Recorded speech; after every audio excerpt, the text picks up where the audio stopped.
Salut tout le monde, c'est Scarecrow et aujourd'hui on va parler de tous les Jonin de Suna et de leurs capacités expliquées dans Naruto. Commençons donc par Baki. Baki est un Jonin du village de Suna et un membre du conseil consultatif de Suna. Après avoir déclenché avec Otto l'invasion de Konoha, il permit de retrouver la paix en laissant son ego de côté et en signant un traité de paix avec Konoha. Ce traité entre Konoha et Suna était la première étape d'une paix durable dans le monde ninja. Capacité. Baki est un Jonin puissant de son village ainsi que l'un des membres les plus haut placés de son conseil. Dans l'anime, en témoignage de la force de Baki, Kabuto a exprimé son désir de réincarner Baki s'il avait perdu sa bataille contre Hayate.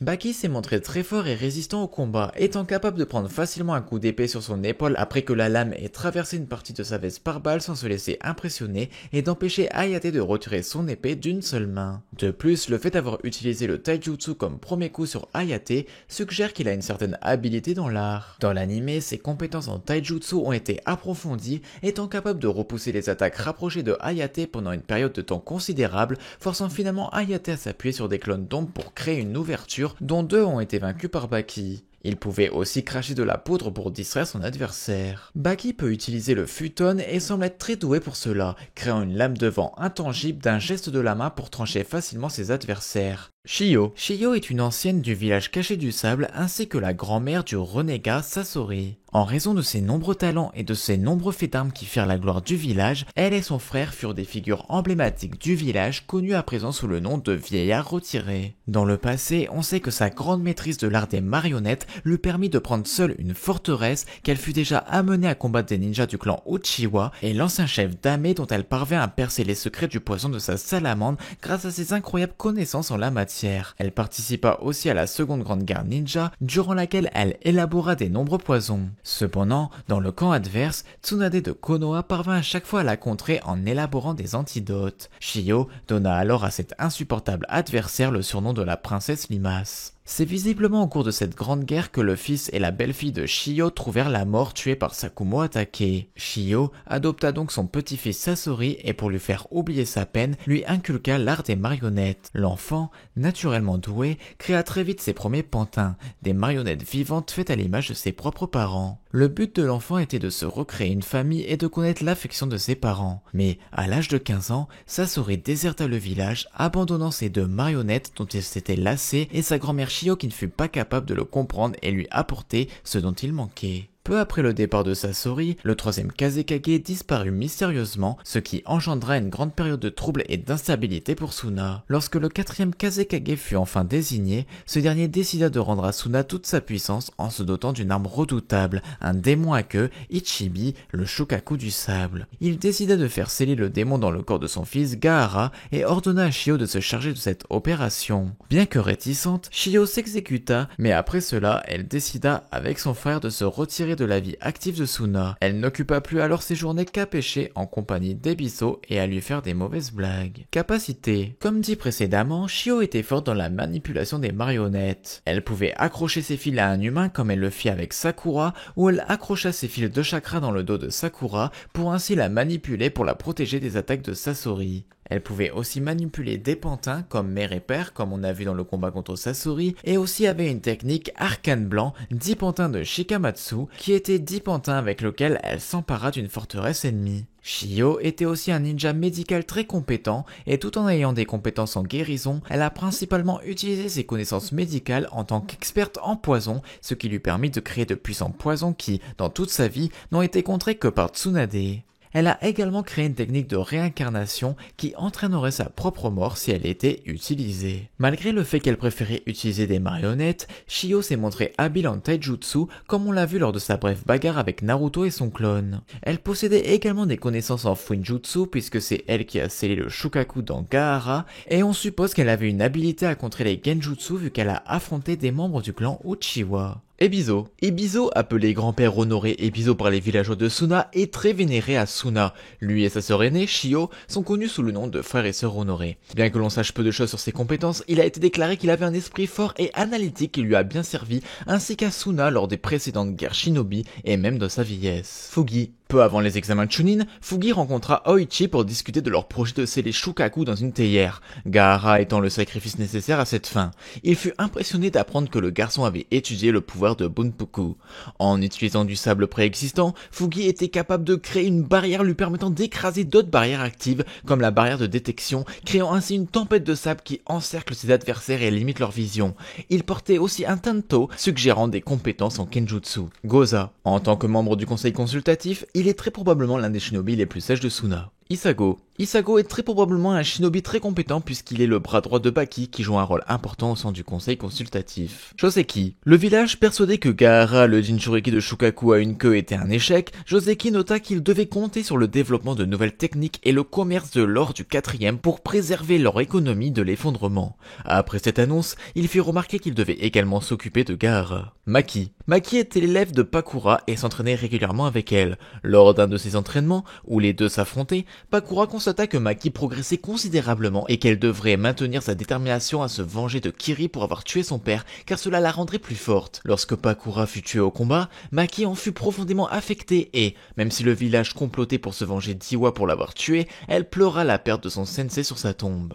Capacité. Maki est une kunoichi d'élite de Suna. Elle possède la capacité de manipuler le tissu grâce à sa technique de traîne du tissu qui lui permet d'immobiliser complètement un adversaire. Pour s'assurer que ses adversaires ne s'échappent pas, elle peut ajouter des sauts sur le tissu qui les empêcheront d'être invoqués par d'autres tant que ces sauts restent intacts. Dans l'anime, Maki a montré d'autres façons d'utiliser son tissu, l'utilisant notamment pour dissimuler sa fuite. Humidifier le tissu peut également servir à la fois d'attaque et de défense contre les attaques thermiques. Elle a également montré qu'elle pouvait se défendre avec son tissu.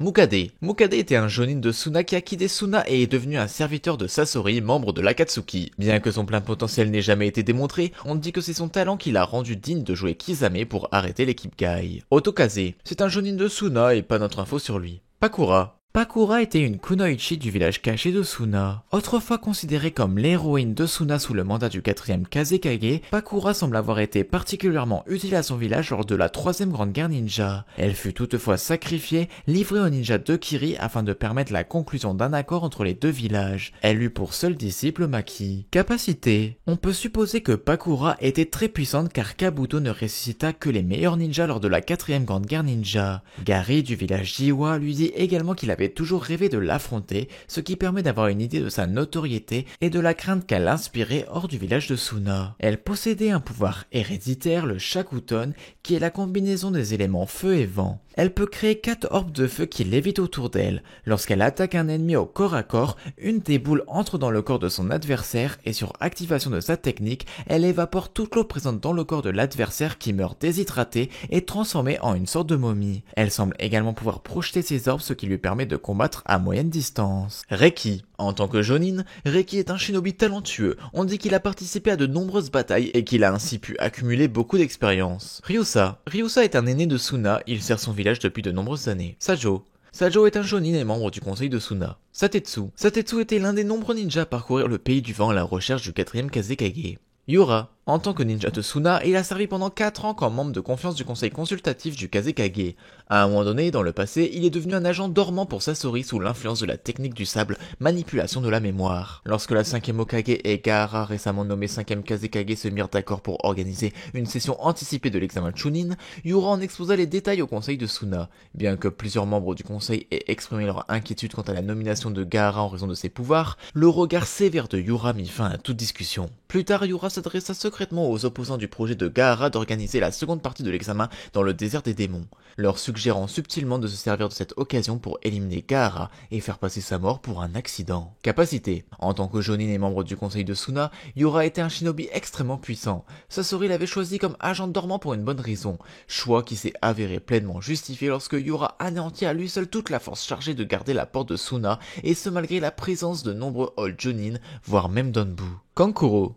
Kankuro est un ninja marionnettiste du village caché de Suna. Il est le fils du 4e Kazekage et le frère de Gaara et de Temari. On ne sait pas grand chose de l'enfance de Kankuro, mais il semblerait qu'enfant, ni lui ni Temari ne furent proches de leur frère cadet. Si ce dernier fut élevé par Yashamaru, il semblerait que le furent par leur père. Ils apprirent toutefois dès leur plus jeune âge à craindre ce frère porteur d'un démon à queue. On sait que la première fois que Kankuro assista à la transformation de Gaara suite au sommeil du Tanuki, il en perdit perdit l'appétit face à cette vision d'horreur. Après le décès de Yashamaru, la fratrie fut réunie afin de former un groupe de genin sous la tutelle de Baki. De fait, Kankuro se présenta tardivement à l'examen de Chunin afin de le passer en même temps que son frère cadet. Capacité. Kankuro est un marionnettiste de grand talent comme en témoigne Sasori, un maître renommé de la technique des marionnettes. Il possède une grande habileté à modifier et à contrôler les marionnettes et était suffisamment fort pour en transporter 2 sur son dos dès la première partie. À ses débuts, Kankuro ne pouvait utiliser qu'une seule marionnette à la fois. Cependant, au cours des années suivantes,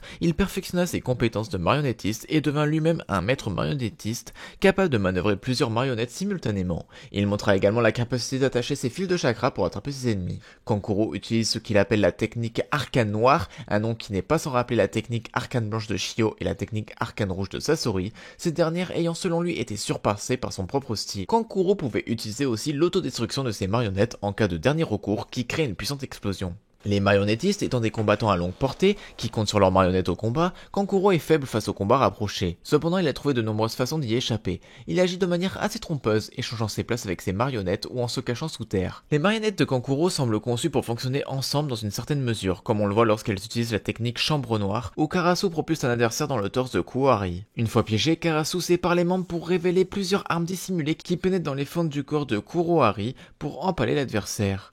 La technique double chambre noire est utilisée par Kankuro pour piéger plus de personnes et les tuer simultanément. Dans l'anime, Kankuro a également été montré combinant les attaques de ses marionnettes pour les rendre plus dangereuses, comme on le voit lorsqu'il utilise la technique brouillard empoisonné destruction à l'aveugle, où Karasu enveloppe la zone d'un écran de fumée, tandis que Kurohari tire des aiguilles empoisonnées sur l'adversaire. Les talents de marionnettiste de Kankuro sont également très adaptables, comme le montre sa dernière marionnette Sasori, qu'il a obtenue après la mort de ce dernier et à laquelle il a apporté plusieurs modifications afin d'appliquer sa propre technique secrète noire. De plus, il a installé le mécanisme permettant d'utiliser le bouclier mécanique de lumière sur son bras droit et a modifié son bras gauche pour l'étendre. Kankuro peut utiliser les arcanes rouges triangles mécaniques avec cette marionnette. Temari. Temari est une ninja du village caché de Suna, membre du clan Kazekage et aînée de la fratrie du sable. Elle devient un membre du village de Konoha en se mariant avec Shikamaru Nara. On ne sait pas grand chose de l'enfance de Temari, mais il semblerait qu'enfant, ni elle ni Kankuro ne furent proches de leur frère cadet Gaara. Si ce dernier fut élevé par Yashamaru, il semblerait que eux le furent par leur père. Ils apprirent toutefois dès leur plus jeune âge à craindre ce frère porteur d'un démon à queue. Étant la fille du 4e Kazekage et de ce fait membre du clan Kazekage, elle intimidait les enfants de son âge qui la fuyaient. Le seul enfant à passer du temps avec elle était Daimaru, qui lui faisait des farces à longueur de temps. Il semblerait qu'elle s'entendait également avec Sen et Yome. Après le décès de Yashamaru, la fratrie fut réunie afin de former un groupe de genin sous la tutelle de Baki. De fait, Temari se présenta tardivement à l'examen de Chunin afin de passer en même temps que ses frères. Capacité. Temari manie un éventail de fer géant au combat qu'elle utilise en conjonction avec son futon pour créer de violents torrents de vent. En plus d'être utilisé comme une massue improvisée ou pour bloquer les attaques, l'éventail peut servir pour planer. Son éventail sont gravés 3 cercles violets régulièrement espacés qu'elle appelle étoiles. En ouvrant l'éventail pour révéler chaque étoile l'une après l'autre, sa puissance augmente considérablement. Une fois les 3 lunes révélées, Temari peut créer la lame de vent qu'elle peut guider avec son chakra. Une variante plus puissante de ces tourbillons peut être utilisée pour contrer les attaques d'ondes sonores qui provoquent des genjutsu, ce qui en fait à la fois une défense et une attaque. Dans l'anime, Temari a démontré aussi sa capacité à mélanger du sable à ses attaques pour surprendre l'ennemi. Elle pouvait également créer le Futon Grande Coupe du Dragon. Temari peut invoquer Kamatari, une belette borgne capable de l'aider au combat en créant de fortes rafales de vent. Et voilà, c'est tout pour cette vidéo, j'espère que ça vous a plu, c'était Scarecrow, je vous dis à la prochaine, bye bye.